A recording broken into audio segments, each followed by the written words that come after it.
Over the weekend, insane news. Breaking news tonight, 2 Burnsville police officers and 1 firefighter-paramedic were shot and killed in the line of duty. Those first responders pictured here. Burnsville police officers Paul Elmstrand and Matthew Ruge, and Burnsville firefighter-paramedic Adam Finseth. The suspect in this shooting is also dead. We have team coverage tonight. Brittany Ehrman is live. Not sure who it is, though. I just can't put my finger on who it is. Let's check in with liberals everywhere to see what their thoughts are on the story. 34 police were killed in the line of duty. So my question to you is, are they withholding the identity of the person to protect them because they're white? Or is it a black person and this is just a one-off time that they're not incriminating the person? Right. Because that's never happened before. He's black. This is like, are we rioting? Is this what's going on? We got to have our White Lives Matter. I will be starting it today. White Lives Matter. And I will make sure all my black friends post their white squares today. Post your white squares in the chat below. Thank God. Do it now. Is this story anywhere? No. Pretty big news, though, wouldn't you think? Some dude shoots 2 cops, paramedic. When you think that'd be big story? What if they were 3 cops shooting a black man unarmed? That would be disgusting. But this is different. This is okay. See, this is all part of the plan. This is why we fail as a country. Let's see what they say. Live at Burnsville City Hall, where a vigil is expected to start in about 45 minutes. Renee Cooper is live at the scene where the shooting happened, talking with neighbors. Let's start with Jay Coles, though. Right around 2 o'clock this morning. Yeah, they're not going to get into it. They don't even have a picture of the shooter. You know, like that. Like, I don't think, I'm from the background that I don't think we should have pictures of the shooters anywhere. There shouldn't be a picture of a shooter anywhere.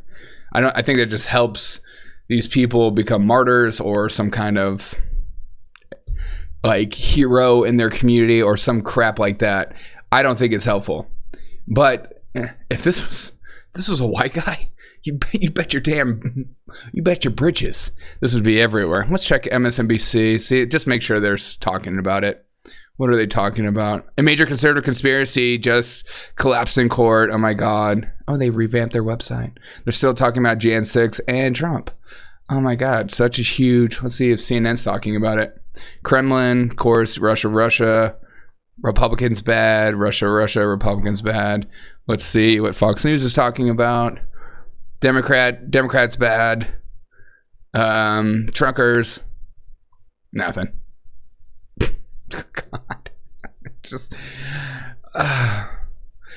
it's just, I don't know what to do with it. What do you do with this kind of stuff, you know?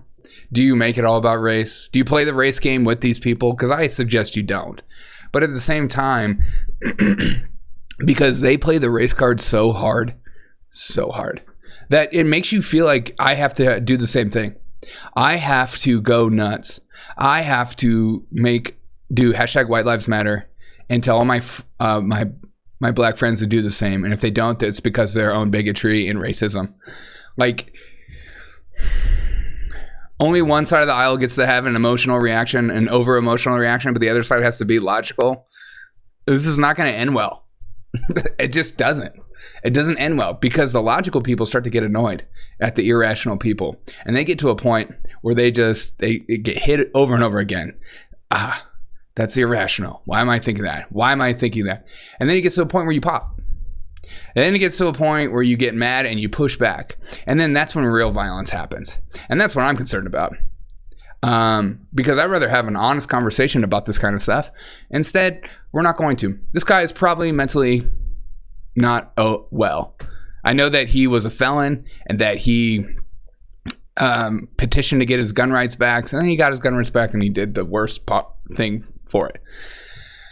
I don't know where I stand on felons getting guns. It's a tough one. The heart of mine says freedom will be the best answer for that kind of stuff and allow, you've done your time, you should be able to do things like vote and all that kind of stuff.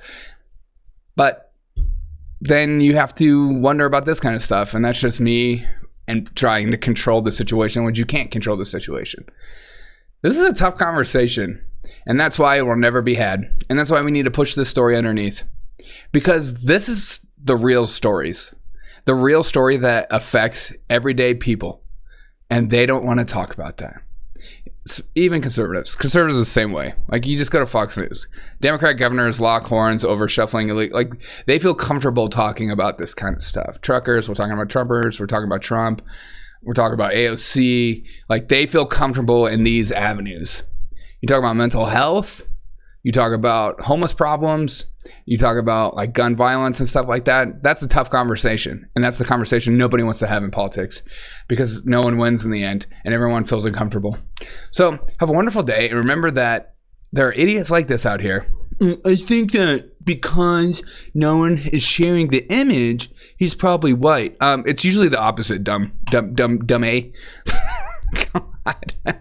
This is when you know people don't actually pay attention to the news, is when they have these dumb takes where you're just like, are you paying attention? When a white guy does something, it's everywhere. His face is everywhere. Everyone knows everyone about him. We know about his whole Facebook history. We found out that one time, 10 years ago, he said Trump 2020, Trump 2016, best president of all time, or something like that.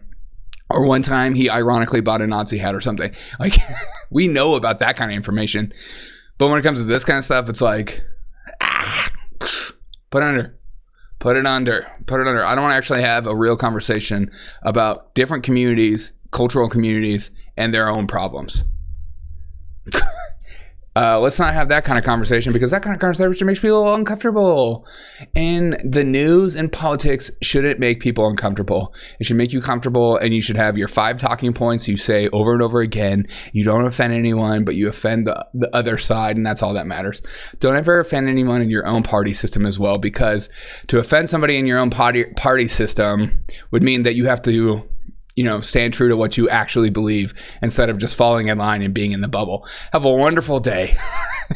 God, I had no idea this story was going to be so triggering for me. We're just figuring out this stuff together. This is the podcast you wanted.